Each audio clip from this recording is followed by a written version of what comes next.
tremendous amount of stuff. So what are you prioritizing now?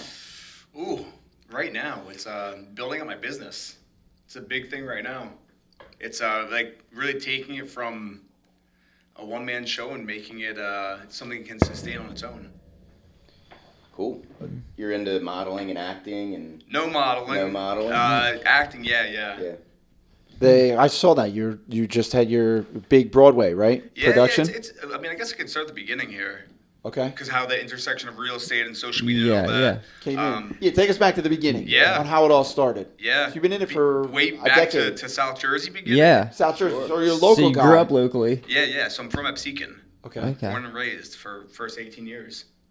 Yeah. Very nice. And then I know you were a lifeguard in Atlantic City. Yeah, How that's long right. were you a lifeguard over there? 3 years in Brigantine and then 7 years in Atlantic City. Oh, wow. Almost 10 years. Yeah, you were. Well, I got on back before they had the law where you had to be, I believe it's 16. So I got on when I was 13 Oh. because I could For a swim. long Oh, time. Yeah. Uh, okay. These guys are former And I used lifeguards. to race for Brigantine way, like 2004. Like way back when. Yeah. I was 9 when Wow. you were doing that. I was just ending my lifeguard career there about 11 years in '04. I started in '93. Oh, wow, damn. You said Brigantine. Brigantine always had this boat with a green head on it. It was Yeah, I like think they painted. still It was like a got it. famous boat. Yeah, it's funny. Yeah. So where did you guard? I guarded in North Wildwood Okay. from '93 to '04. Okay, it's the best job in the world. That's unbelievable. Yeah. I guarded in Stone Harbor for 4 years and best job. That's actually how I met my wife. Really? Yeah, on the beach. Shot my shot right there. Wrote my number on a seashell, handed it to her. Wow, it's Wow, so funny that's you say like- that. A movie. That sounds Yeah. made up almost. Not only that, I think she threw the shell out, so I actually had to DM her on Instagram. Wow. Ask her if she was the one on the beach, and she thought I was weird, and here we are. So I guess I was weird in a good way. Worked. Good weird. Damn. Right. Yeah. So, okay, so started lifeguarding, right? When did you move to New York? So first it was Boston, then New York. So I got a scholarship, a rowing scholarship to Northeastern, because I wanted to get out of here. Okay. Like I think growing up, I appreciate South Jersey. It's a beautiful place, great people, but I wanted to get out. So you rode in high school, or? Yeah, I swam in high school, and then Okay. to get a scholarship to swim, you have to be like top 10 in the Yeah. nation. You have to be like, so I pulled a 2K, did a really good time, and started getting recruited, and that was my ticket out. And went to Boston, to Northeastern, and rode crew for like 3 years and was miserable, and tried to figure out what I wanted to do in Boston, and then after that I moved to New York. Got So it. post-grad, went to college, was undeclared for 3 years, had a lot of people tell me what I couldn't do, it's interesting the whole journey of how it like meandered. A lot of people told me I couldn't do what I now do. Like I took a media class in Northeastern, and they were talking about YouTube, and the professor's like, oh, it's like popcorn. It's like little, it's not going to turn anything to it. It's like little distraction entertainment. Wow. And they straight up dismissed it because in college, in 2012, I wanted to start a channel. And everyone's like, that's stupid. Yeah, like what's that? Yeah, what's Yeah. that? Well, even when I started vlogging, my college friends and old lifeguards, they tore me apart, man. You can imagine, you start posting anything on social media, and the first thing people do is tear you apart. Because obviously, it's a little cringy to film yourself, and people infer it as self-interested, your ego, whatever. But you kind of have to be if you're promoting yourself in this day and age. Oh, you have to be. You have to be vulnerable. You have to have a confidence. And Yeah. You have to almost not care a little bit. Well, Or yeah, that's the biggest thing.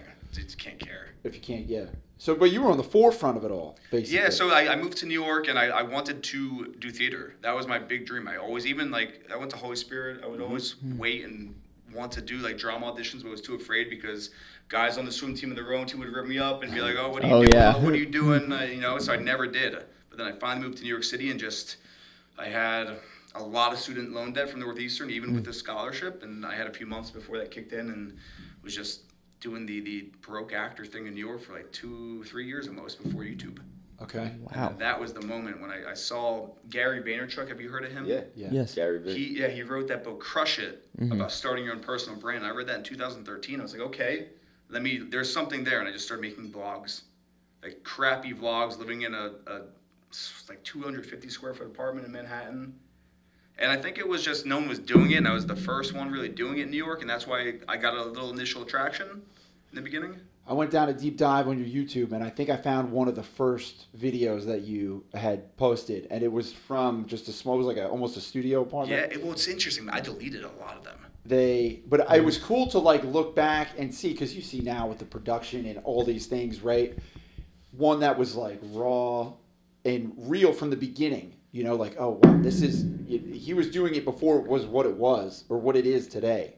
Right, and I thought that was cool to be able to see. It's almost like when you look back and you're like, you see music videos or old musicians as they're creating a song, and it's like, oh wow, this is really cool to see. You know, like part of history of And the the growth. ev- Yeah, right, and the the- growth, the yes. evolution of it. Yeah, The evolution. That's a good way to put it. Well, it's like a digital footprint, right? Like even Yeah. with the podcast, you'll look back when you do this for a few years and be like, oh, remember back when we just started and we were doing you know what I mean? Yeah. It's like the proof, the evolution of the, you know. It's the proof that there was work that went into it, and all the scars are there. Yeah, what's Yeah. the thing? It's work. Yeah. People have even when I first started YouTube, so I edit everything to this day. You do all the editing yourself. Are you Everything. self-taught on how to edit? Yeah, well, that's why I started. So I was doing the acting thing and auditioning and hearing a lot of no's. And I'm like, well, I want to take this into my own hands. And I would go on YouTube after my day job and just learn how to edit, like tutorials on Final Cut, Premiere, and that's why I really started. Was I wanted to get editing skills to get a job in like production or something. Okay, Yeah. that's pretty cool. Connor's Kinda very similar to that. self-taught. All Yeah. self-taught. You know, all the setup and everything. We pitched him the idea, and he was like, all right, we'll figure it out. I think it's better that way when you learn on the fly, because then you have the mold of what you think it should be when you learn from school. Yeah. And when you teach yourself, you can be a free thinker. You know, you're not like, oh, this is how it has to be. Right. There's no theory that you're following, right? Like, Yeah. it's like you learn the School's hard. theory of something, and School's it's hard like now too, because even practicality. I went for marketing, right? And I graduated in 2010. And what they taught for, marketing, the same business type principles apply, but everything they taught is outdated. It's completely different now, Yeah. right? And I mean, almost a lot of it almost doesn't even apply. So it's like, you're better off almost learning through being self-taught or YouTube or. What do they say? It's a adapt or die. Like if you don't adapt, the pace of the digital landscape moves so quick where you have to be changing it constantly, or else you become irrelevant. Right. Big time. And that's what we're seeing from the real estate side down here, right? Everything's changing. All the stuff that's going on right now nationally, it's kind of like, hey, you can either adapt and figure it out quickly or go find another job, basically. Yeah, exactly. Yeah, those that sit and complain about it, just they're gonna complain themselves, and it's like, get away from me. They're gonna fade away. You gotta figure it out or move on. Yeah, basically. In any job or at any facet of life, I think that holds true and applies. So you had your license, real estate license? Yeah, so Have then it- have I it- started the vlogs, and I had never traveled growing up. Like I'm from Absecon, like Yeah. very middle class area, very just I never really traveled. So I saved up some money, got some nicer gear, and did travel content, like travel guides to really remote places, very cold places. I love like cold remote places. And then from there, I was getting into real estate, where this guy who was on a Bravo show, the Ryan Serhant, Oh. was starting his channel. It took me like 3 years to go from 0 to maybe 300,000. Wow. Very, not quick, but not too slow. Yeah. But a solid chunk of time, and then we were kind of consulting him to start, and I was like, okay, give me access to your most expensive listing. And he had a $20 million townhouse, and no one had lifted the veil of these exclusive properties, because beforehand you had to be a buyer or a seller or related to someone to get access to that. Yeah. Right. So he gave us access, and we toured it, and the video got like 5 million views in like a week on YouTube in 2017, which was like a lot back then. Yeah, Wow. sure. And then it just, in that year, it went from 300K to $1 million just by doing the home tour. So after that, I'm like, okay, I need to lock into this because no one's doing this. This is an opportunity to be a first mover, and I just ran with it. Yeah, so niche, very niche. Yeah, and it wasn't, like, that's the thing. I always appreciated real estate and had an interest, but I was never the real estate guy. You know what I mean? Yeah. Yeah. Like, I had my license, so I got the license in 2020 and had it for like 5 months maybe. Yeah, I had some, it's interesting because I think in the other markets, like where there's unique landscapes like mountains, beaches, you have an opportunity to really build a community and a good life doing real estate. Whereas places like Los Angeles, Manhattan, where it's just about making money. You meet some kind of seedy people, and I got definitely taken for a ride. You know, but that's how you learn. Like if that didn't happen, I wouldn't have learned about myself and about what I wanted. So yeah, I had the license for like 5 months, got screwed over by a company that I signed on with, and that was that. And you were out. Yeah, Wow. and also the marketing, like I mentioned before we started recording, it's a full-time job doing the social media. So to do the real estate and that, it's almost impossible. Like you need to hire out to do the social. You're better off focusing on one thing. I mean, could you do it? Sure, but you know, is that It's the best course of action for you? Yeah, you can, but it's just a lot of work. Right. A lot. So that's cool. But yeah, you've had. I mean, you tour all these places all over the world, right? What's your favorite one that you've been in? Does one stand out more than another? Yeah. I know they're all pretty unique, but Yeah, most definitely. So back in November of last year, we filmed a chateau in Normandy, France, that was built in 1651, and the house was valued at $1 billion. Just because of, I mean, obviously the house was historical, the history, but the art collection was insane. inside. Like he had Napoleon's chessboard. He had vases that the King of Sweden gave to Napoleon, just like a treasure trove of history. Was it family owned? Yeah, oh, estate, yeah. like generational? Yeah, an estate. I mean, it was. We saw 1/4 of the house only, and it was. The house was like 120,000 square feet. It's like a shopping mall. I've watched it a couple Huge. times. It was just insane to see. So how does something like that come about? Right? They reach out to you. You reach out to them. Yeah, it's interesting now because a lot Both of it is ways? inbound. Okay. Whereas like I've built the brand and the credibility is there, the level of content. So a lot of it is inbound. But if there's something really unique, I'll reach out and try to chase it down. Okay. In that instance, it's less about the price and more about the uniqueness. Like quirky, the smallest of something. Something that Yeah. can Yeah, it's gonna hook. gauge hook other you. eyes. exactly. Yeah, Hook to for it. people in, right? I mean, that's what I saw. And I remember when I saw the clip on the video, I like did a double take because I'm like, oh, no, that's $1 billion. There's an extra comma in there. That's not I'm $1 not million. saying Yeah. Yeah, Like, it you know, was- $1 billion. And I'm like, oh, that's pretty cool. You know, I think the unique thing too about you being in the city in New York is that there's always going to be another generation coming into New York. There's always going to be people looking to move there. You know, once one generation says, oh, we're out or we're priced out or people start moving back to the suburbs, start families or whatever, there's another generation of young kids that are waiting to come right behind them and definitely. pay whatever those crazy rents are going to be because it's just They're how it chasing that goes. dream. They're chasing the dream. Everybody Yeah. wants to be there. Everybody New wants York, to be in the it city. represents something. Right? Let's- Yes. I mean, this is a larger topic on the whole, but the American dream is dead. Yeah. I feel for buying a home. Oh, And it's yeah. interesting you say that because like I've seen the prices in New York are pretty steady compared to like out here. The fact that the average home in America is over $400,000 now is insane. Yeah, mean- there's a lot of Prices have moving.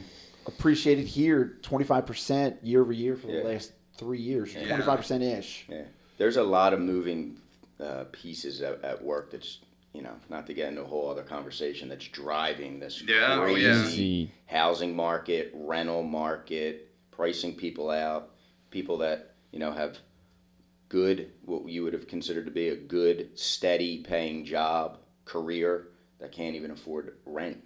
Well, I think I That's saw a wild. stat. It was like the new middle class in America for a dual income house is like $170,000 now. It's wild. That's so much money for, and that's the thing in New York. You know, obviously the salaries are Cost of can- living's different, Yes, right? you, Yeah. you can afford more so the cost of living there because the pay is higher. Right.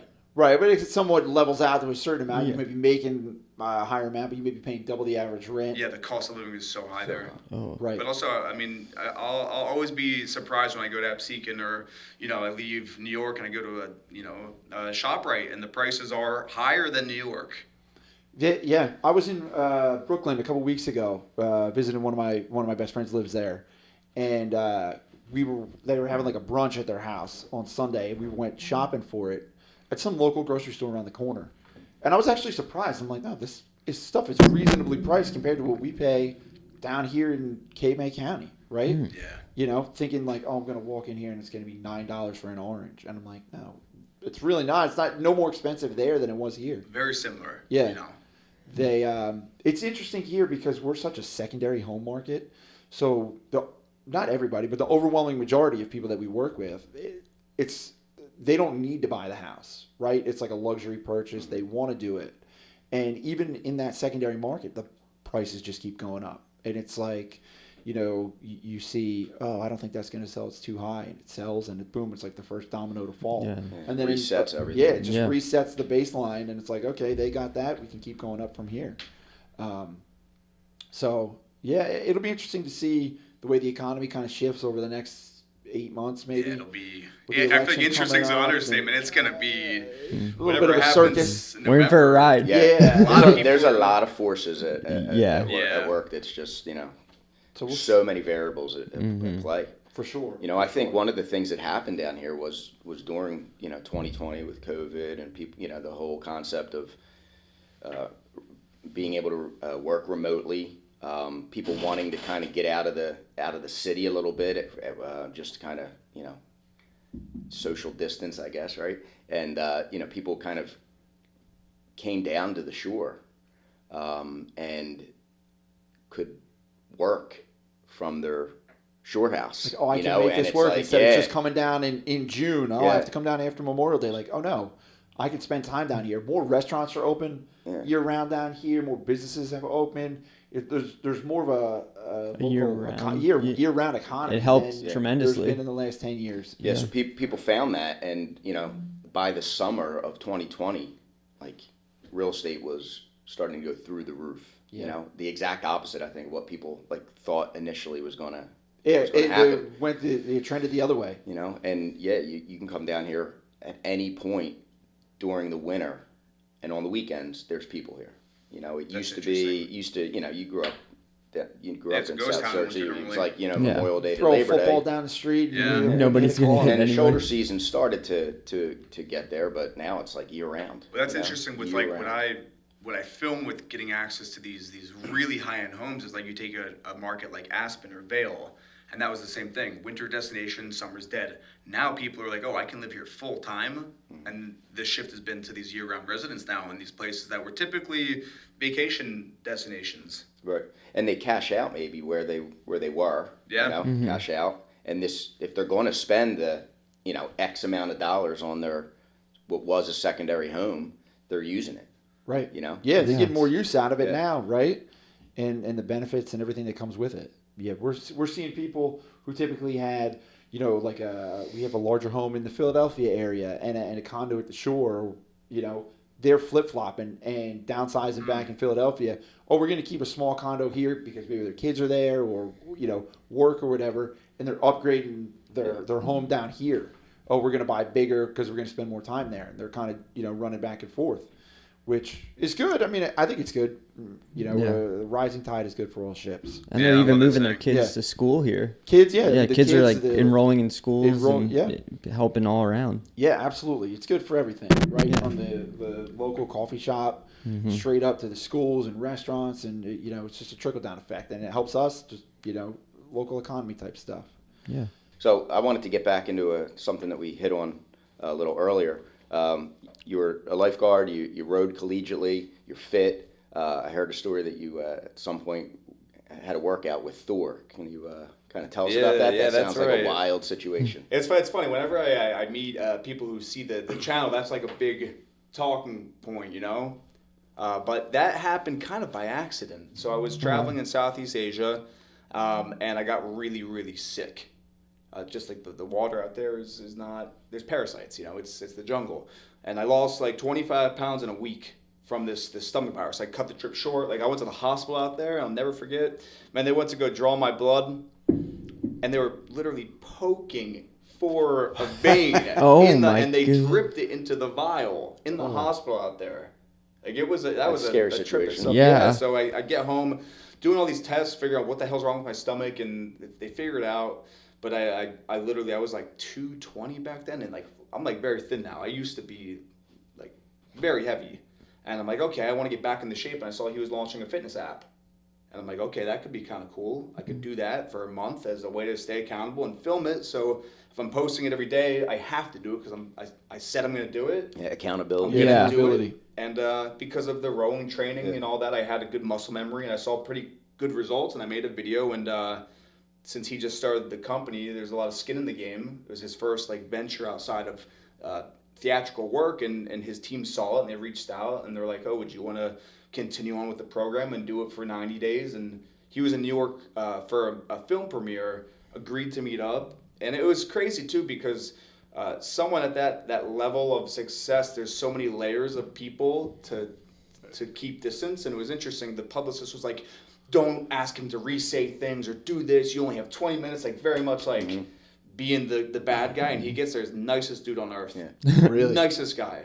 Like he's from Australia. He's a surfer. Yeah, I was about to say he's a surfer, right? Yeah. Yeah. It was pretty cool, man. You can see why when you meet certain people who are successful, what makes them successful. right. And he has his best friend from high school traveling around with him just to keep him In check. a human Yeah. being, just busting his balls, and it was a cool experience. I always like to see that when people take their friends up for the ride, or Well, it's they- refreshing because I've seen the opposite where in New York, that's the cool thing. You come across a lot of successful people in different avenues, and some of them are really not good people. No. But a few of them are, and it's good to see Right. that. Do you keep in touch with him? Like, you like hit him up? Or, Nah. Did you surf with him? Or No, I followed his the friend on Instagram, and he followed me back, and we'll touch in once in a while. But I feel someone like that, everyone probably wants something.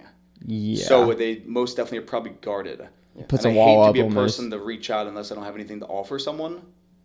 And that's kind of how the collab happened. I did that thing for free. Right. And the interesting thing is I put the link in the bio of the video, and I did a bit.ly, and it got like 400 and something thousand clicks. Wow. And I did the math. It was like, I think 35 a month to sign up. So we made him probably like 7 figures. Yeah. Enough for them to notice, Right. So I think that segues into advice for people who want to do this stuff. Do something for free.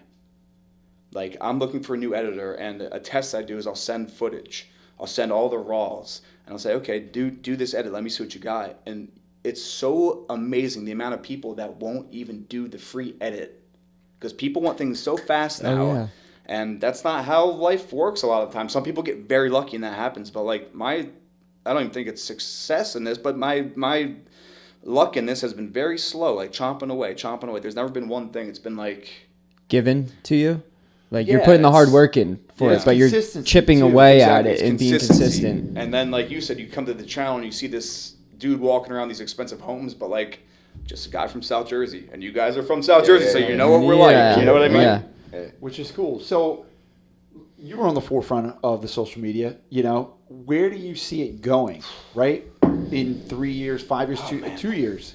My take on this is I think people are fatigued from the swiping of the short videos, and I mean even now I watch YouTube on my TV. Yeah. I Oh, want to same. sit down and watch Definitely. like a 30-minute well-made story. I think it's going to go more to that and to this. Like, I love listening to podcasts when I run, when I'm working out. So that's what I think. That's what I hope as well. So longer content, not Yeah. like short attention span theater as much. Yeah, Yeah. and it's good.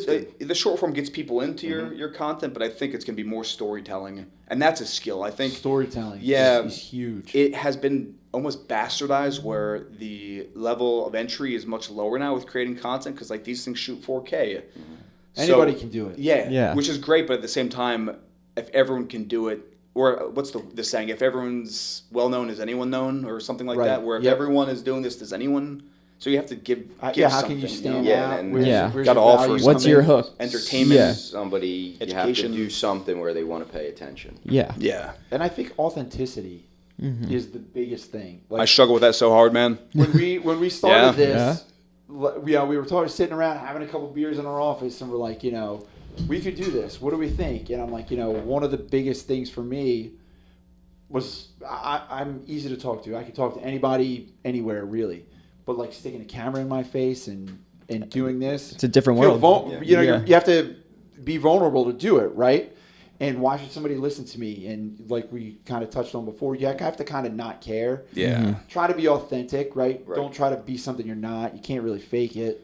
And provide as value for whatever you're talking about, and if we can provide value for somebody or information, and if it leads to business, great. If somebody watches this for entertainment, that's great too. Or we inspire somebody to start a YouTube channel. Yeah, Yeah. exactly. Right. And you never know where it can go, but I think consistency is, you just got to stick with it, be consistent, adjust, learn on the go, and not be afraid to try new things. Right. Yeah. And being authentic, you had said something about doing things for free, and it's like, not everything has to have an ulterior motive. Of Exactly. like, this is going to lead to, and then there's some, there's some data that's like behind it. Like if we do this, it's going to lead to that. Like that's.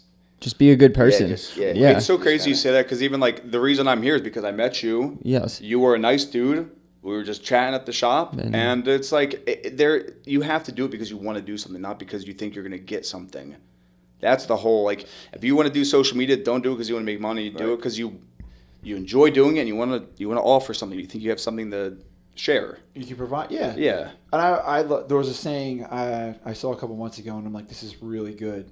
I think it applies to everywhere in life. And it was like, if you go chasing butterflies, you're never going to catch them. But if you build a garden, they're all going to come to you. Damn, you got the sayings today, man. Yeah, he's Wow. dialed in. I'm I'm gonna take like, that man, one. that's pretty good, right? You're like in real estate, we're always chasing the next deal and chasing the next deal, which is the business we're in, right? That's how you're going to feed yourself and live and, sustain. But if you can create this, almost brand of, hey, look, this is what we do, this is what I know, this is where my value is, eventually people are going to start to come to you. Like similar to what you're saying, right? There are a lot of inbound stuff now after 15 years of creating it, right? Yeah. So it's like, oh, you're an overnight success. That took me 15 years to get here, right? Yeah, that's an interesting thing. Even you're mentioning like acting and doing theater. So during the pandemic, like I mentioned to you, the pandemic was amazing for me, but it was brutal when it was happening. Like I got sober from alcohol. I really took an inventory of myself. Like, man, I was like morally and spiritually like bankrupt. I was very unhappy with the way I was going, and a lot of it was real estate. I was like trying to be that guy that's not who I am, that guy in the suit in these buildings. And I saw other people on the TV show, that Bravo show, doing it like very flashy. And I did that in the beginning, and it was a trap I fell into. But yeah, the acting thing, man, I went back to school. I went to a conservatory for 2 years, and that was harder than Northeastern. I think it was more intense than undergrad. And that's another thing of like the long game. Like, oh, it happened overnight. Like, 2 years in school, another year after, booked the first job. And then, when the big job does come, because you have to believe in yourself enough that things are going to happen, otherwise, who will? Yeah. Then people, it happened so quick. It's like, no, man, this has been like 5 years in the making. You just don't see it, right? They're used to seeing all these aspects of your life, and you're so open. And I don't share that. I feel like it's important to work in silence to a degree, whereas like, I think nowadays the oversharing can be a crutch. I think it's good to just do rather than to say you're going to do. Right. Yes. You're kind of you like to share the end result a little bit. Yeah. Or the process, or like the process is good too, yeah. right? We touched back on the Bravo show with Ryan Serhant. He was somebody that I've always kind of like looked up to. Same. And, especially somebody who came into the game self-made, didn't have all these connections, showed up in New York, and basically said, "This is what I'm going to do. I'm not really sure how I'm going to get there, but I'm going to do it." Right? And he's literally changing the face of real estate and the way that it's bought, sold, shared, marketed, everything. But he one of the sayings from one of his videos was like, if you take care of the work will take care of you. Right? You stay busy enough to not fail. And I think that's helped me over the last few years in real estate. That's helped me even in my sobriety to live by that. Just like, somebody who was my sober coach because I quit alcohol as well 2 years ago, and like they were just like, hey, you might not believe this now, but the good stuff is coming, and just keep putting in that work. And I was like, dude, what are you talking about? Like, it's hard to see the other side. Yeah, of it's hard to see the other side. Now I when reflect you're back, in it, and right? you're like, Because whoa. it's easy to be blinded, and it's when it's good to have people around you who have gone through that, right? Which is another great thing about social media now. So many times people feel alone because they're going through something, and you can go on to social media or YouTube and type in anything you want and become an expert. Somebody else is going through it, right? Yeah. And it's like, okay, I'm not alone here, right? Which is, I think there's so many benefits to it. YouTube University. You can learn University. anything. Yeah. I think that's that's a whole nother subject of the way education is going to go. But I think by the time I have an 8-year-old daughter and a 6-year-old son, by the time that they're ready for college, it's going to be a whole new world on the way things are taught and how you do it. And that's almost going to be the next race to, these guys were these big companies, Amazon and everybody, they're all in TV and networks and this and that. None of them are in education yet, proper education. Right. It's only a matter of time, and who's going to be the first one to do it. Mm-hmm. I'm sure it's happening behind the scenes now. Oh yeah, more than we definitely. know. They're probably battling it out. It's coming for sure. I mean, I think you can go and get some of these have like, you Google. I forget what the terminology that they use is, but like you can get Google certified.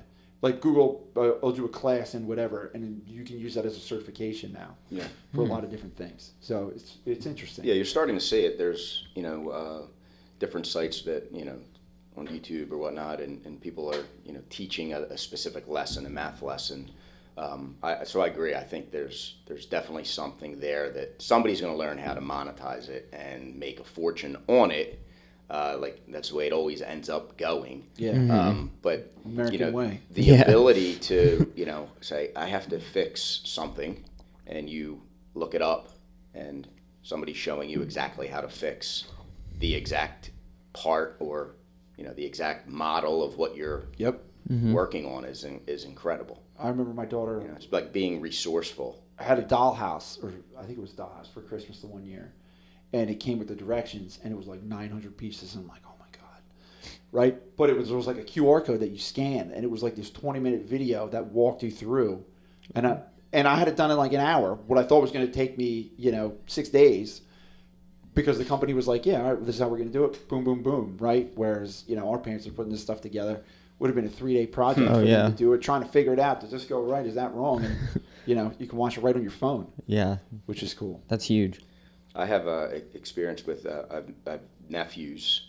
Like my kids are 17, 16 years old, going off to college. Social media was around when they were kids, but it's really taken off obviously in the last 5-6 years with just content. Like I find my nephews sometimes watching other kids playing. Yeah. Like they're watching a kid play a video game on YouTube or whatever channels are on, and it's like that's so bizarre. Well, those are the most profitable channels. Those children's toy unboxings and toy reviews, like those channels. I think one is Ryan's toy reviews. He was on the forefront of the kids stuff. He's been on Target the deals, highest earning YouTube channels for like 7 years now. Like pulling it's in. Amazing. Like, I remember walking through. I think Target has like his line. Yeah, his toys in the store. The kid from YouTube. Yeah, it's wild. But hey, it's the same thing. Your brand is your business, kind of, or your business is your brand, right? Mm-hmm. And especially the way that things are going right. I think they said by 2030, more than 50% of the economy is going to be gig workers, right? So that's the branding is such a huge thing, and you see all these big companies pushing brand back, like Sirhan. They have their whole thing is personal brand, right? Sirhan's interesting though. It's funny you were saying that whole bit. I would never speak illy upon a person, but it's interesting to see. It's interesting to see because I've worked with him very closely for the first bit in his forte into the digital space. That's their whole sales pitch has come here. We're on the forefront of it all. Right? Yeah, but a lot of people are hitting the road. I get agents, digital team agents. I guess so. I mean, it's okay. The only thing I'll say is you have to have a life. I think I'm always weary of people that are saying, I'm working every day of the week, and it's like, well, when you're dead, it's not going to matter. Right. Your daughter wondering where her dad is at 9:00 on like Friday will matter. So, and that's something with getting sober and the whole pandemic. Like, I've really rearranged what do I want my life to look like. Like, I even see having dog dad on there. Like the things that, and when you have things that make your life give you happiness, no matter what, your business could be failing, everything could be going around you, but you have those things that just they ground you. It's like, and I think when people get too just weighed down by business, that's not a good thing, I get hustling and the respect of the hard work and building something, but when that's your whole identity, it's like, right. Yeah, what grounds you? A good example is like I don't know, I hate to name names, but if that person was in the lineup surfing, would you want to chat with them? Or if they were, would they be able to shoot the shit? Yeah, Right. exactly. Right. Yeah. I've surfed with many famous surfers, and I've surfed with actually Kelly Slater in Huntington Beach, and went up to him and said hi as a kid, and he turned and looked at me, and he was like asking me what I was riding and this and that, and I'm like, whoa, he took the time out of his day, said hi to some other pro surfer. I think he flicked me off and just pushed my board out of the way. And I was like, oh, I don't like that guy Well, I anymore. can even see it's activating. You're just getting Yeah, emotional. I was like, oh man. Well, I Like, think it's the people who are the top at whatever they do. They're the first ones usually to turn the mirror and say, "What are you doing? What board to?" Yeah. Rather than they don't have to talk about themselves because they know that, and they know to disarm people. That's a trait to be like putting it on the other person to make them feel. Yeah. They're obviously in this the presence of this like hero. He is a hero in surfing. Change So.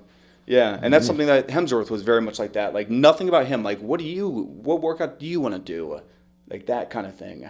And I've awesome. seen just whenever I meet people who are successful in certain things, I always like, how's that person? Is it always me, or is it you? What do you want to do? Yeah, I imagine, they don't really want to talk about them. themselves. Yes. Obviously. Yeah. It's like, it's refreshing that they can have a real conversation with a real person, as opposed to like we were saying earlier, people are always wanting something from them. Yeah. And when you realize that it's not about, wanting something, you just want to have a conversation or whatever it may be, I'm sure that's refreshing. Yeah. And giving is so much better than getting. Oh yeah. You know what I mean? Big time. Like just in general. Yeah. There's nothing better. Yeah. That instant gratification. you Yeah, get from it. yeah. That was one of the things that attracted me to our company here. We do a lot of philanthropy and stuff, foundations that we have. You have to give back. They do. One of my favorite ones is they do it every summer. I think it's in August. It's called Life Rolls On, and it's for people that have some disabilities in one way or another.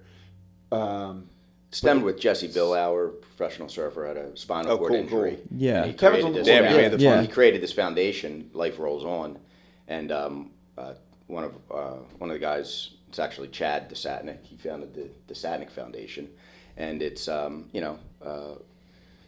of blossomed out of the work that he was doing with Life Rolls On.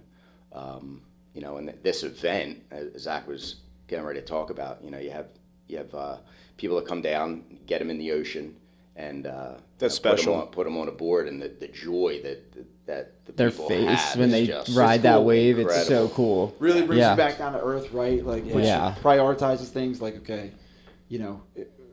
your problems become really small. Yes. Yeah, you're like, I was worried about this. Like, are you kidding me? Yeah, Like, what and is the this joy person- in there was a lady who hadn't been in the ocean, I think, in 20 years, like last year, and she's like, "This is my first time going in here. I'm so excited and this and that." And it's like, we take it for granted. We can walk a couple blocks and I'm just gonna jump in the ocean today, Yeah. or this or that, right? And it's special. Yeah, being able to give back is cool. If you do it, you have the ability to do it. You should definitely take advantage of it. Mhm. In my opinion. Yeah, I think the biggest positive that you can do is be a giver, right? The world's filled with givers and takers. There's a ton of takers, but to be a giver is, I think stands out. I think the philosophy behind the real estate company that we work for is about giving. I love that you say An that. incredible amount of giving takes place from the company through different foundations, but then the people that work for the company,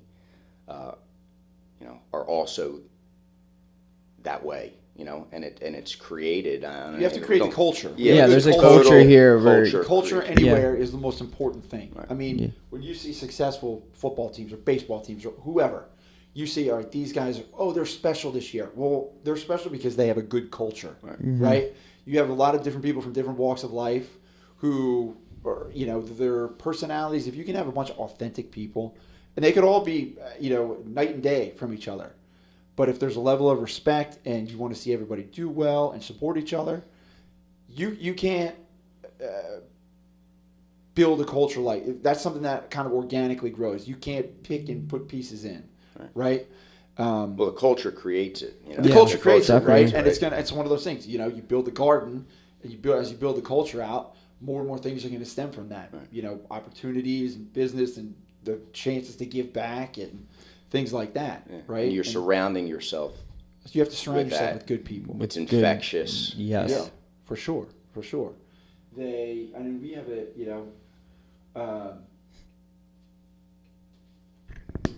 mic check. So I'm looking at up here on our board on our notes, right? So, it's a part of the culture in here, and one of the things that we do support too, is called the Escape the Cape, which is have you ever done a triathlon? Never have. Never have. Never. That makes Doing 3 of one? us. Yeah, we're I don't know. That's the thing where if I do something, I want to like really do it. Like I kind of obsess over things. so we. I'm the same way. This Yeah. is so we're the title sponsor for this one. It's actually it's June 2nd, so we got about a But that's month soon. out. But it's so the Cape May Lewis Ferry. I know of the triathlon for sure. Jump off, right? Yeah. So that's kind of what we're training for right now. You guys are all doing it together? I'm not. Me and We Nick are. are. That's fun. That's It's fun. a sprint triathlon though. It's not a full How Olympic. far is it? What is it? A 0.35 mile Mile swim, swim. 12-mile bike ride, and a 5K 3-mile run. It's not that bad. in the soft sand? The run. I think it's That's only not horrible, half in though. the soft sand. I'm not sure. Yeah, it's not horrible, but They, it's See, a sprint is definitely more digestible than like a proper like an Ironman. Oh, yeah. No way. No. This is like our first, jump. I have done a small. I did one in Port Republic actually, Oh, which okay. is similar. It was like a point to swim in the Port Creek, and yeah, They, a while ago though. You're literally jumping into it because the whole key is that you're jumping off the. You literally Yeah, that's cool. jump Yeah. off, and it's an open water swim, and it's like, okay, you're in the water, man. You got to swim. yeah. No looking back. No. I was gonna. I love open water swimming for that. Like being lifeguards, like that's the lifeguard races are something special down here. Oh the, yeah. The competition that goes into that within the beach patrol itself to become the competitor, and then the competition itself where you're competing against the top competitor from whatever beach is talk about a culture. Like And there's South The Jersey has screaming and yelling when you're running, doing like surf. It's so cool. South Jersey does breed. It's interesting because there is a very competitive nature down here that a lot of people might not be aware of, and it's really on the beach towns. I've seen that at least. Oh, definitely. Going out into the world and then coming back. It's like, oh, South Jersey. Being a lifeguard taught you so many lessons in life. Yeah, it's not just fun in the sun. You know what I Yeah. mean, Yeah. there's incredible camaraderie. You realize you're not, maybe you're a big fish in a small pond, and you realize that you're nothing when you start. You're working with guys that might be collegiate swimmers or collegiate rowers or incredible athletes in their own right, from all different walks of life. You're spending a tremendous amount of time with each other in vulnerable times of our lives, right? Teenage years where crazy times. And you learn so much. Like some of my best friends probably going to watch this, they'll comment on it, that I worked with on the beach 20 years ago. Damn. And you just shared something special that really, really does last a lifetime. Yeah, Oh, yeah. I mean, one of the only people I've really stayed in touch with from like Absecon area in high school is my buddy Pat McDevitt, who he's an AC fireman now. We were on the stand for 5 summers together. Yep. And that's, you learn so much about someone when we work that close with And them. when you see him, it probably doesn't feel like you missed a beat. Yeah, It's just exactly. Pick up where you left off. Exactly. Pick right up. The conversations that you have, In that 7.5 hours, and you start to learn so much about yourself. It's self-reflection. Sometimes sitting solo where you're just I'm you're by waiting for- yourself, you're having conversations, you're figuring things out because there's no other distraction. Watching the water, keeping things safe. Yeah. Things change very drastically. People don't understand that, I think, about lifeguarding. There's all that great stuff that happens, but the reality is you're there to do a job, keep people safe. In the Jersey Shore in the summertime, there's all kinds of things happening. There's people are down that are down to party. There's people that are bringing their kids to the beach and like sitting back beach and the kids are in the ocean and all of a sudden you're responsible for them. And the kid's never been in an ocean before, you know. doesn't know anything about waves, currents. I used to work currents. States Avenue, man. So we would get Oh. people who like, man. I saved this one kid once. He wasn't even a kid. He was probably like 18, big, strong black guy. Get out of the water. He's like, "Get the fuck off, man! What the fuck are you doing?" Like, yelled at me for pulling him out of a grip, like into Yeah. where the old Garden Pier was, where there's like the pilings and the rebar and all that. Do you realize you almost just died? Atlantic City is interesting because Brigantine we did nothing. Really? Like 2 can runs a year maybe. Atlantic City. Well, Brigantine's a lot more local Yeah, it's very people that mellow. just, they pull their truck on the beach. They're experienced surfers, yeah, firemen. yeah, Yeah, Atlantic know City it. is Yeah. just like you get the people from Ohio who think it's a lake. Right. It's heavy. That's the thing, and things change very drastically. You know, Yeah. you get that tide change, and all of a sudden a rip forms in what was just moments ago very calm spot of the water, and all of a sudden there's a channel running out. And you're talking about Atlantic City. You have people coming down that, they might have just stumbled out of the casino. They've been, Yeah. They- Drugged and partying liquored for a up. couple Yeah. couple days. It's a definitely a type of job that I think benefits anybody that puts the time in there, benefits you in some capacity.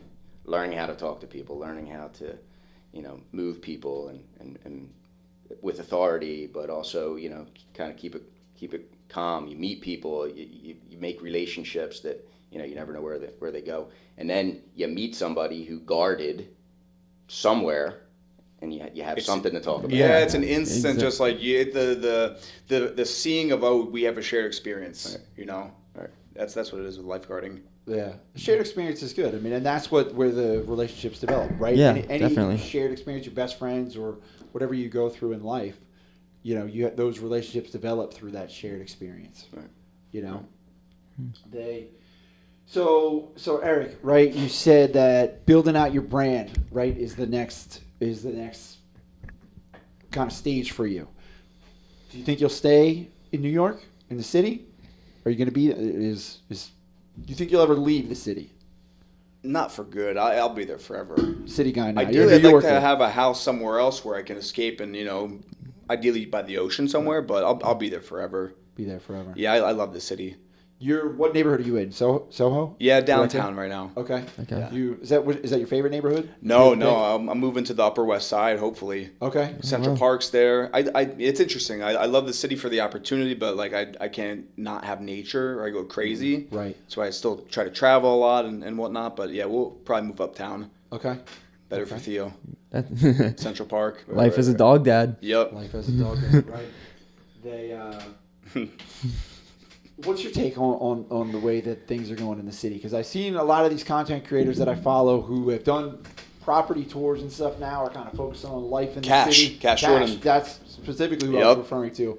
And it's kind of changed, and it's more like a doom and gloom on New York or the current state of things, right? Is that pretty accurate? Because I have friends up there, but they're all kind of scattered out in some areas. They're like, no, don't even go over there. Yeah, You know? it is very much. It's changed for the worse. It's all by neighborhood too. Some neighborhoods you wouldn't be able to tell anything's happening. Others, it's like my neighborhood, for instance. And I'll say this because it's just interesting on camera.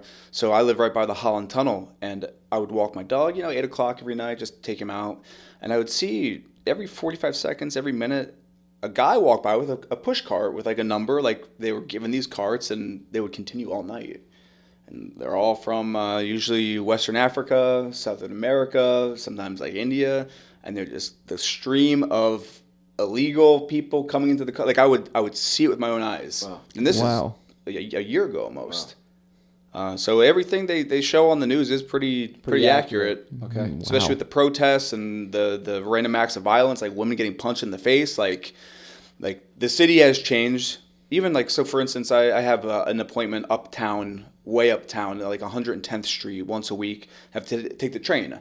Usually around the time when school gets out. It'll be a full subway car. Kids get on, they'll like light up a joint on the train. And here you have people like, I'm going to a meeting. I don't want to smell like weed. Yeah. Like that's the level of disrespect that is now in the city. And you can't say anything because you don't know if they have a gun on them or a knife and if there's like 5, I'm not trying to, but it's interesting to see that like a train full of like old ladies, business people, like someone's going to go light up a joint.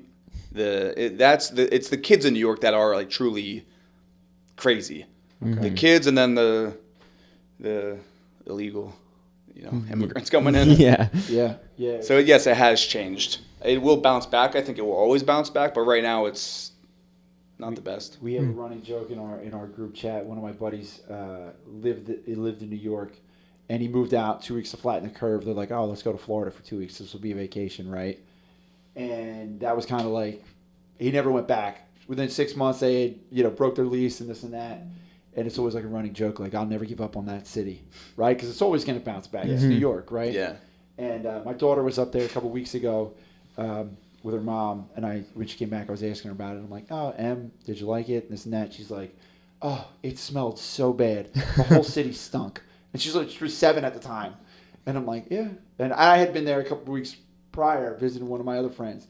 And I'm like, "Yeah, she's probably not wrong on that, right?" Yeah. She doesn't know what she's smelling. The whole place smells like weed everywhere you go. Oh, right? big time. And I'm like, "Yeah, it smells a little bit. Okay, I got you on that." And they were like in near Times Square and Oh yeah, you learn there's places where you never go. Like Times Square is one of them. But then there's places like Central Park. Central Park's huge, and I typically go there in the morning. There's no one there, and I think it's incredible to be in a city with 9 million people and to be able to have moments where there's no one around. That's so awesome. You can find that in New York. Everything I've seen over the last couple of years, people keep saying, "Oh, East Harlem's next. East Harlem's next," because like the next up and coming neighborhood and this and that. Because I've never realized how close it is to Central Park right there. Yeah, I don't know right if this there. is accurate or not, but we were talking about Central Park and how close everything is right there. And I saw one of these other guys, Alex something, that I follow, had posted. He's like, "Oh yeah, this place is for sale." That a listing they had that was up there, and it was just like relatively priced well. $375,000 for a 1-bedroom. Yeah, I didn't even up know in you could buy Harlem. stuff up there for that price. Yeah, you can get townhouses for under $1 million in some parts of Harlem, but you're pretty far up there. Yeah, And like yeah. you said, they are yet to be gentrified. But So it's still, yeah. I was just going to say that it's interesting with cities, whether it be Philadelphia or New York, to see the movement of the gentrification throughout the city, right? Like a neighborhood hits the bottom and then gets rebuilt up, and then it's untouchable. Somebody comes in And and then you put move a to the yoga next. studio. So when coffee you can shop. identify the next neighborhood, right? And usually you see that there's gonna be a coffee shop in there. Maybe there's gonna be some art stores. Yep. There's people hanging. There's a young generation is around. That's going to be the spot that pretty soon is going to be untouchable. So if you have the ability to get in early, I mean, it's incredible to see it, and it's just a cycle. Neighborhoods that were the hot neighborhoods 50 years ago, Right. hit rock bottom, and now they're getting built back up. Come back around. It's I pretty mean, it wild. happens down here, right? Yeah, for sure. Even what we've seen, everything's dictated by price. Across the board in life, I think. And okay, Cape May's priced out for some people. West Cape May's priced out. Where are we going? And it just trickles over, and that's why we've seen such a boom here. North Cape May, villas. This is up, like, technically the Bay side. We're at the tip of New Jersey here. We're coming up the Delaware Bay, a couple blocks away from where we're sitting, right? And homes over here, I mean, there's new construction. We just put one under contract today, for 1.8, a block off the bay, right? And I mean, and you're seeing that, and you think like, oh wow, 1.8, but 1.8 is not even getting you really into Cape May, right? So it's all price dependent on what's out there. It's crazy, and the gentrification happens everywhere, and it's interesting because I think eventually it's got to trickle back up towards Atlantic City, and I think it's happening. I don't know if it'll ever fully happen with the casinos and all that other nonsense that they bring up there, but if it's all dictated by price, eventually it's going to spill over a little bit that way. Well, it has to. The story of South Jersey in general is fascinating. Have you ever seen old pictures of Atlantic City, like in the 20s? Back in the And day. Oh yeah. it yeah. was like Winston Churchill would go there, like movie stars would go there. It was like a world-class spot, and it's pretty. I mean, it's sad to see how it is now. And like you said, I feel like it will take someone who has a lot of money to come back in there and just make it back up. But I look at those old pictures and I'm like, this area used to be a pretty hot spot Yeah. in the world.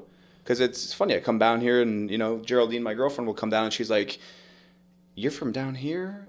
Right, Like, it's you not worth drive it. through the White Horse Pike in Absecon, and it's just like little motels and pawn shops. And I think growing up down here, you don't see it, but then to see an area get worse over time is interesting because we're talking about the other end where it goes up and, you know, at Pecan, Atlantic City, that whole area, like. Yeah, the pendulum has to swing both ways. And, you know, eventually you have areas like Longport, Margate, they're untouchable for most people. It trickles into Ventnor starting in certain areas of Ventnor, untouchable. It has to go into the south end of Atlantic City, and then slowly but surely. And you're always going to have neighborhoods that maybe don't change, but you are seeing it in certain areas in Atlantic City where, you know, like the Tennessee Ave area and some of the Chelsea area, like those places are starting to, you know, people are moving into those areas. They're buying homes. There's new construction. There's something happening in certain parts of the town. Even to what you said about identifying the next area in general and anything and just not caring to be the first mover to move into like an area that people are scratching their heads. Why are you moving there? But you kind of have that foresight of, okay, this is a gamble. And that could go to anything. Creating, you just have to do it. Yeah. You know? It's just the doing. This is another kind of a random question for you, right? So you're back home. When you come home, is there any certain food or things you have to like check off your list, right? Well, that's tough. I want to come back. I got to get a cheesesteak from here, or we got to make sure we hit breakfast here. I used to have a few places like that, but they've kind of changed. Like the place in Absecon, the Sunriser, used to be pretty good, but I'll eat there and my stomach will be torn up after. I mean, Wawa, obviously, Wawa Coffee. Yeah. I'm actually going to Kook Burger in Brigantine. Have you heard of that? Nah. It's fascinating. This guy starts a burger joint called a Kook Burger. Kook, as in Kook. K-K-O-K Burger. He's the guy's like a freaking madman. He's a lawyer. He was in the NBA. He's like a 6'8" dude, and he just came to Brigantine because he said that he saw a hole in their restaurant market for a high-end burger. Like these milkshakes are like $30 for a milkshake, but it's got like a cake on it, and apparently he's crushing it. Wow. Kook Burger. I'm Kook surprised Burger. my They got one in daughters Philly now. haven't figured that out yet. You'll be driving up there next week.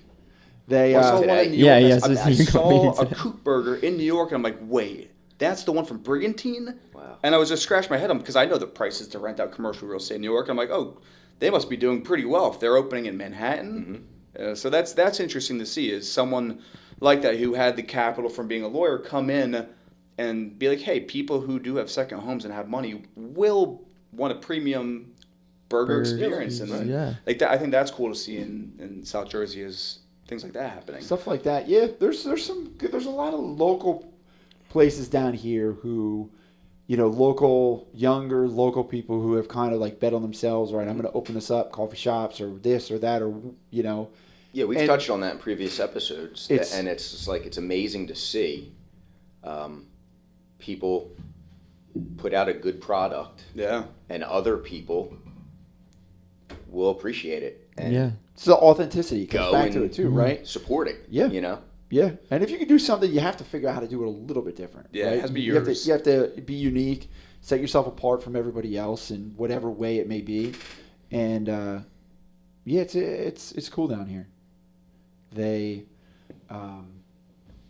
think you see that people support each other here. Yeah, And that's the coolest part. That is, I think, maybe what is so different than, you know, other places around the country, let alone around the world. I think there's something very unique about the people of South Jersey. Yeah, it's interesting because you can't really pin it down, right? Because parts of it feel like you're in West Virginia. Yes. Other parts you could be in SoCal because of the beach culture, and that's how I describe it. People are like, well, where are you from? It's like, well, you have like essentially rednecks inland, and then you know you got the beaches, and it's a very weird mashup of these kind of identities that wouldn't really exist. And crossover, you know, some people are farmers. They're also surfers, and they're into sport fishing, and they're foodies because there's these phenomenal restaurants down here. It's wild, you know. There's a lot of crossover. Good mix of life. Yeah. For sure. You know, we talk about New Jersey, and you know, most people see New Jersey from the Turnpike, maybe, you know, or like when I went to college, people are like, "Oh no, you're from New Jersey? Like what exit? Ha ha ha!" I'm like, "Well, actually, I am off of an exit, but it's the Parkway, and I'm far south." You know, we were joking when you got here. We are below the Mason-Dixon line, and it is the Garden State for a reason. You know, there's so much more than the turnpike. I think people see that, especially when you leave New York. When you drive into New York. I mean, you've been up there with the power plants and the oil tanks. It's like the Matrix. Yeah. And then you come down here and you have nature, and people don't expect that. Yeah. No, not at all. I think we're seeing a lot of migration from.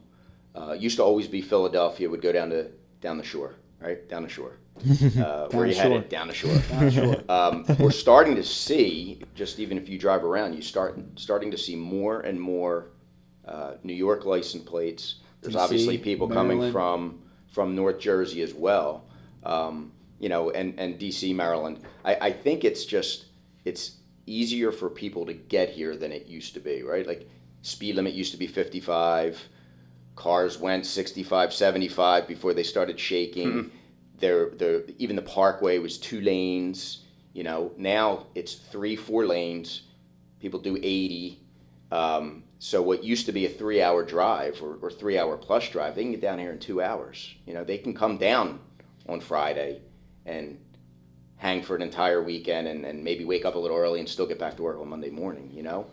So I think that's kind of driving the ability. Like people maybe from New York, maybe never went further south than Atlantic City, Long Beach Island, Atlantic City. They've discovered the Cape, and it's A they girl love it. that I'm friends with, who lives in New York, was telling me that, she had friends who would traditionally go to the Hamptons, and it's equally distant, especially with traffic, getting out of the city and things like that.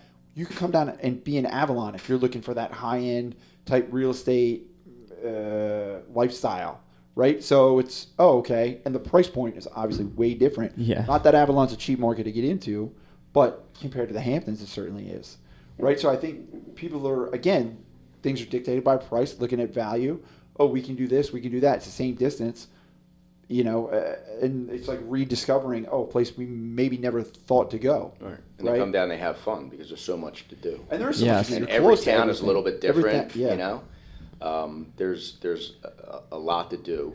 There's a lot to do for kids. There's a lot to do for adults. There's different things that you can find yourself. Just even in Cape May, I find Cape May has a uniqueness about it because Cape Island, whether it's out at Cape May Point, West Cape May, there's like eclectic, artistic, commercial fishermen, sport fishermen, people that are into Victorian homes, people that are foodies, people that just like to go to the beach and maybe hang out outside. It's certainly a good place to find yourself. Right. down Oh, here, definitely. for sure. But Yeah. So Eric, we were talking, and you mentioned something about quitting alcohol. So when I'm a sober guy as well, I quit alcohol 2.5 years ago. Right on. When did you quit alcohol, and for what reasons? December 9th, 2020. Oh, And I wow. quit because I'd probably be dead if I didn't. So I quit December 12th, 2021. Wow. Yeah, and same thing. Close. I would have been not in a good spot if I kept going. And that's the thing. I was in a place that was so bad with the drinking where, like, on the surface, you would have watched my YouTube videos and had no idea. I was like a master at concealing it. My life fell apart. Mm-hmm. It was almost like the perfect storm of everything just kind of coming together where I couldn't escape it, where I knew, I love to drink. Of course. That's why we stopped. Yeah. But it kind of, we're so good at lying to ourselves, humans in general, and I would just be like, I don't have, nothing's wrong with me, nothing's wrong. And then 2020 was rough for everyone, and it manifested for me in just, smacking a bottle of vodka to my face in the middle of the day in New York. It got very, very bad, and it was December 9th, which was my grandmother's birthday, and just had a pretty nasty argument with the person I was with at the time. This is real shit. I was the lowest of the low, Yeah, I can uh, connect with that for Got sure. a big old bottle of vodka, and I had like a thermal like this on. It was the 9th of December in Manhattan. It was fucking freezing, and I went to the park. I'm like, I'm just going to drink this, and hopefully I don't wake up. And I just started chugging and chugging and chugging, and man, it was I've never said this on camera. It was very, very spiritual, man. I saw my grandmother, and she was telling me, like, get up. And then my dad FaceTimed me randomly and walked me to the Arlo Hotel in New York, and they wouldn't let me check in because obviously I've reeked of vodka. I got almost like 2/3 done this handle of vodka. Yeah, I checked in. The next thing I remember, I wake up and I was choking on my own vomit. Ooh. Had a gash on my head. My dad drove from here at 3 a.m. up to New York because my mom said she had a bad feeling, and he saved my life, flipped me over, got me some food, and I was covered in throw up, bleeding, and clutching to this toilet like it was God. Yeah. Vomiting everything out of me. I just saw the look on my dad's face. I'm like, nah. Yeah. Can't do this anymore. And yeah, I found. I got sober through AA. Okay. Yeah, I walked into a meeting and that was it. It was enough to get up there and just basically tell this story to a bunch of strangers. I mean, obviously in more detail, but yeah, I'll never drink again. And I get, it is a disease. That's the thing. It's a disease. It's like if you can have a beer, like I am envious of you. That's amazing. There's one and be done. Yeah, I'd love to have a beer on a nice summer day, but like I know me, and I know that my mind would be like, yeah, you could have one, but then it would lead to two. It would scale up, and then having the dance party of my life by myself. yeah, but it's been the best thing that's ever happened in my life. Oh. And it should have happened sooner. I'm just glad it happened when it did. How old are you? 34. Okay. I'm 29. I was going till the wheels fell off. I mean, in surfing, obviously drinking, yeah, partying. down here, that's the thing. Down here, people party, And I thought I was the man. I was like, I'm surfing. I'm running this surf shop. Life's good. I have this pretty girlfriend. Well, she broke up with me because I was drinking too much. And instead of me being like, I should maybe tone it down, I went full the opposite direction. And I started drinking so much, and I was hiding it from people, actually. So, like, I would be at the surf shop, and I would bring a beer or two with me into the fridge. And if you came in and wanted a beer, talk surf, I would drink with you. But then when you would leave, I'd go get more. Yeah. And more. Well, that actually led to, I developed epilepsy from it. So I woke up in the middle of the night shivering, and I thought I was just cold, and I had a grand mal seizure. I hit my head on the wall. That's all I really remember. And then I remember getting a bunch of CAT scans and feeling so out of it. And my mom was like, you got to do something. Like, this is what's going on here. You're ruining your life. You lost your girlfriend who I thought you were going to marry. And I was like, yeah, I'm going to quit drinking. I quit drinking for that month. And then summer rolled around, and I was like, I'll have one. Had one, same thing, spiraled out of control. Then, as you could probably see, I have a scar right here on my chin. I was drinking pretty heavily at a bar in Wildwood, clipped my best friend's back tire of his bike, flew over, cracked my jaw on the curb outside of school there, and I had to get 7 stitches, and the next day there was waves, great swell. I couldn't surf because I fell off my bike drinking. And I remember being like, not suicidal, not like anything bad, but like I was like, I hate myself. Like, there's so much hatred. And I said to everybody, I was like, I'm never drinking again. And I'm very big into writing stuff down, like in a journal. And I wrote down in my journal, like, I'm quitting alcohol. I'm going to get my life back together with Ash, who's now my wife. And I'm going to just go along for this ride and come back to what got me here, just having fun, surfing. And now I take pride in this by those kids I surf coach and mentor. I love telling them this story because I hope that they can look at me as a big brother and be like, hey, man, like, if I ever have an issue, I'm going to go to Nick because he's not my dad. He's not my actual brother, and he'll listen to me. And I'm leading by an example, which I'm sure you feel the same way. Yeah, I thanks for sharing that, first off. Yeah. Because it's heavy stuff. It's not light, when you quit alcohol. It's not. That's the thing. It's not for no reason. Yeah. And I didn't really tell people, especially on the internet. I only recently posted that I don't drink. Oh, really? Yeah. When I was up in Greenland doing a trip, and cold water was one of the things that got me to quit, because I got sober, man, and on the 9th, and I was hungover that entire week, and then I found out that I got cheated on. Oh. That it was like the 20 something at that point, and it's in New York. Old me would have freaked out and got a handle. I just got in my car, drove down to Brigantine, and I jumped in the ocean. There you go. and just sat in the cold water. And that the first like 90 days for me, it was like, I'm a very extreme guy. If I'm doing something, it's all out or none. Oh, yeah. And it was like that with drinking. Like I Right, was always right, the right, last guy at the bar, the guy to take you in shots. You know, I was just that dude. And I needed something like that. So the cold water for me, when I would do cold plunges, it was just like whenever I felt in my head like I needed to pick up a bottle, it would just go in cold water.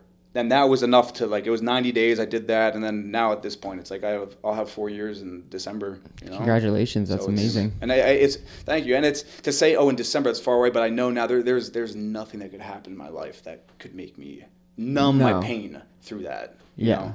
And I like don't have an issue with being around it. Like Oh, same. Yeah. I don't, cause I it's- actually encourage my friends because I love it's a gift that keeps on giving. When you're at the bar and you're like, yo man, hit it, and they're like, yeah. And the next morning I'm up at 5 going for a run, and I'm getting Snapchats from them like, dude, today's a rough one. I love that. Yeah. I don't know. And that's the thing. I don't. I'll never judge someone for drinking. Oh, no, Or if someone never. needs to stop, I'll never, because I've been there, and people could have been in my face screaming at me, "You got to quit drinking," and I wouldn't have done it. Yeah. So you really have to figure it out for yourself. Definitely. But yeah. Yeah. Watching you guys both talk about that was very vulnerable. I could tell there was some emotion there, and then there was that like moment where it had to happen. Yeah, It it's a definitely- have to, and that's the thing. Like, man, my soul was fractured. I wasn't living as myself, and you know we were speaking about being authentic. Like this is authentic to actually say this on a podcast is Yeah. real, and like it takes time. Like the journey of like actually being you in public, it takes time. I think sometimes. And the confidence to even say being Yeah, sober. to own it. Like for I remember sure. trying to post that like I was 1 year on my Instagram. I didn't was even like, do that, man. I wanted to, but then I was just like, screw it, I'll just do it, and I'll turn my notifications off so I'm not checking it. And I was overwhelmed with the amount of support of people that like I haven't talked to in years, and they were DMing me like, hey man, like my sister just quit, and like I showed her this and thought it was cool because like you're this guy who on the outside just looks like this fun-loving surfer. And I was like, yeah, well, little did you know I was not sober for one bit of those surf contests. That's you how know. it goes typically. Oh, But yeah. think about that. Think about how the people that you have affected positively because you shared it. Exactly. Right. That's, And that's how I look kind at it. of when I saw that when I posted a clip of me doing a cold plunge. I was up on this trip in Greenland, and you know it was like 1,000 and something days sober, and so many people. It wasn't like like pussy or you know. It was like wow, damn, I had no idea.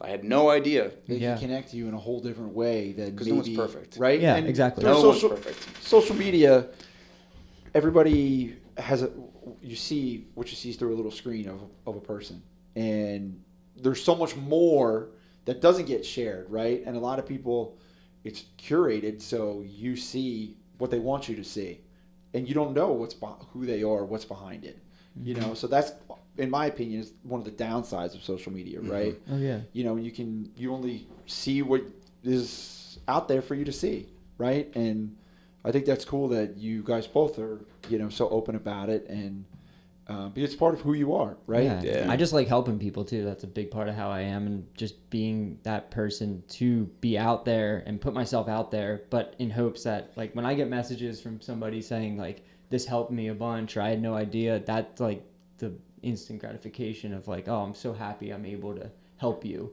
Right. And we look out for each other. Definitely. You know? Yeah, for sure. Yeah. Yeah, my life opened up when I quit alcohol, and that is the truth. Like if I look back now, it's only when you look back you can see Always. The the change. crumbs and whatnot. It's Yeah. like my life opened up in every single way. Yeah. But Well, we're gonna wrap it up here. Yeah. Eric, thank you very much for coming Thank down. you so and much for coming spending some down. time with Yeah. us today, and this been a was good, pleasure. man. Yeah. I know you said that, you know, eventually maybe you'd like to have a house down near the beach, down Yeah. near the ocean. Yeah. Well, you know who to call when you're looking. seriously, Yeah. Come down here, and next time you're in town, let us know. We'll go surfing. Yeah, I'll be back. I've never been Yeah. surfing, so you want some quality content that you can laugh at. Wait, you live down here and you've never surfed? I'm a transplant. I've been down here for about 10 years, but I've never been surfing. Where are you no. from? I grew up in Washington Township, about an hour from okay, here. okay. So right at the top of the expressway. Okay, So we'll do it. never been. Yeah. Next time, never yeah. been. Let's do it, All right, that'll for sure. be on our Appreciate all checklist your next time. all your insight. Yeah. Yeah, thank you for having Absolutely. us. This has been great. Yeah, for sure, man. Yeah. This was cool. So safe travels back to New York, and when we come up to the city, we'll look you up for sure. Yeah, let me know. Cool. Go to a Yankees Right on. game. Yankees versus Phillies. I still never been. Never been to a Yankees game. Really? By choice? Never happened. Never happened. Never happened. Are you a Phillies fan or? Yeah. All right, we'll make that happen. You're South Jersey, so you're a Yeah, Philly. You yeah, support Eagles the guy? sports. Yeah. Oh, okay, cool. Gotta stay true. We have we're doing a office bus trip to the Phillies game in a couple weeks, so we're looking forward to that. So that'll be good. Second annual. Second annual. We can now call it an annual. Yeah, second time. We're locked and loaded. So, all right, thanks for coming on Down the Shore podcast, and we'll see you guys soon.